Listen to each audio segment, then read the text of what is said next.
There's no one else that I can blame for not posting in what, like almost 6 months. It's just me. It's just me. I'm a one-woman team and I myself am understaffed. If you've been following me over on Instagram, however, you will know that my boyfriend and I are moving into our very first place together.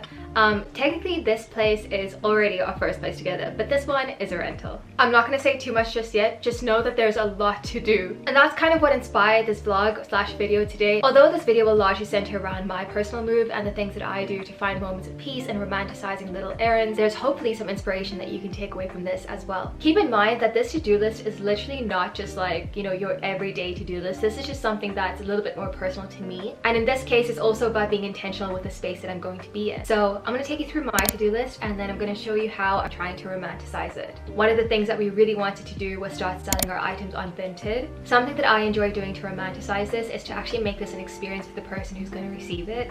I know we've all seen those memes about people like packing the Vinted items into cereal boxes or yogurt containers and even in like a banana peel. Luckily I have so many boxes from PR and stuff that I just reuse those and I just rip my address off of them for safety reasons, of course. If I happen to have any filler material, I like to put it at the very bottom of the box just so that the item is presented a little bit more nicely. Typically I also like to add some washi tape to the outside of the box to decorate it a little bit more, as well as some stickers. I usually also include a candy or two. Then to complete the experience, I just add a little handwritten note with my Instagram username so that they can be the first to be notified of any upcoming Vinted drops, as well as the name of my Vinted shop. And when that's all done, I just take it to the post office. Next on my to-do list is decluttering and organizing my books. I have had some of these books since literal childhood and I refuse to get rid of them, but there's also quite a few that I know that I won't be reading again, or some that, you know, I just want to kind of clear out for the new place. I've literally had this bookshelf since my very first apartment when I was a student here in the Netherlands, all the way back when I still lived in Tilburg. The third thing on the to-do list is ordering some items off of Amazon. You guys, moving can be such an expensive process and we try to minimize our costs as much as possible. The apartment that we are moving into has 3 bedrooms, whereas the one that I'm staying in right now only has 1. But right now there's a massive sale on Amazon, so I have been shopping on there a little bit more frequently than I need to. For those of you who watch my Instagram stories, you'll know that I take an outfit pic every day before I leave the house. We recently replaced the old mirror. That one just had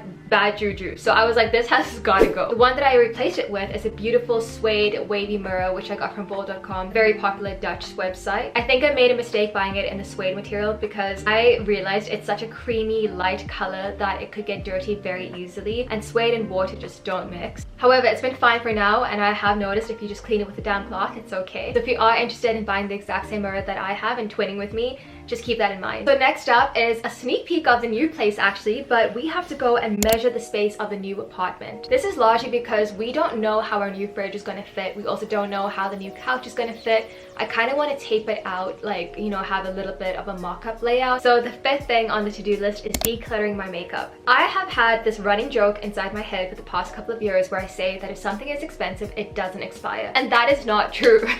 It's been true in my mind. I've been sitting on a couple of items that are like from 2014. Like they're literally 10 years old. I need to throw them away. I know that you can desanitize some of these products, but for me personally, I don't know why, but I'm so sensitive to certain makeup, probably the chemicals honestly, but I'm so sensitive to certain things. Then something that I'm super excited about is finally organizing my jewelry. I have wanted a jewelry storage like box slash tray for the longest time that can keep everything that I own, and I finally ordered one off of Amazon. I actually got it on sale as well, so that was such a steal. Now obviously your to-do list might look a little bit different, whether that's doing your laundry, cleaning your fridge, taking your dog for a walk, whatever it is. For me, romanticizing my to-do list has become such a special form of self-care. It's a way of being intentional with my time. It's a way of setting aside time to do the things that I actually want to do, aside from the things that I know I have to do. But I just find that being intentional with your time can do so much for your mental health, but also for the space that you are in. And if something feels overwhelming, I'm trying to shift my mindset to,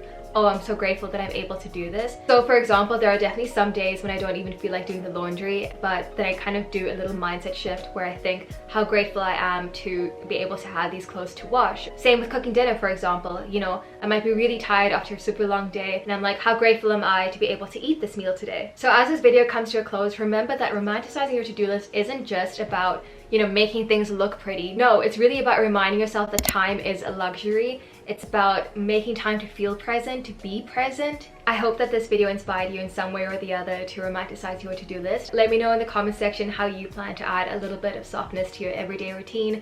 Thank you so much for being here. I truly appreciate it, and I will see you in the next video. Bye!